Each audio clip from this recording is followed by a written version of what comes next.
biko nwanne m nwoke kọwatụrụ anyị aha gị na onye ebe ka ị bụ. Aha m bụ Solomon Chinenye Chris. Onye ebe ka ị bụ? Abụ m onye Imo steeti. Ọ dị mma, oge ịkpụ Solomon Chris ụjọ chọrọ ịbịa m bịazie nụ Chinenye si eziokwu ịbụ nwa afọ Igbo.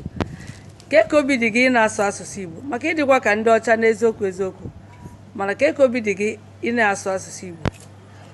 Obi dị m mma na na-asụ asụsụ Igbo, and ọ na-enye m obi aṅụrị na na-asụkwa ya.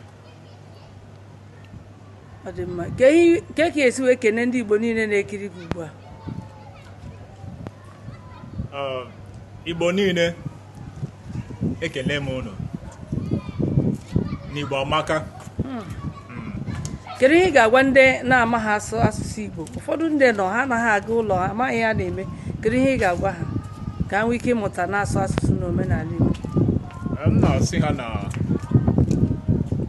ebe ọbụla ha nọ na ha gbanịa sụwa asụsụ Igbo na asụsụ amaka, n'Igbo amaka. Ka ihe ị ga-agwa ndị Igbo Ekunne TV ugbu a? Igbo Ekunne TV jichie n'ike n'ọrụ, Chukwunna ga-edu unu. Igbo Ekunne TV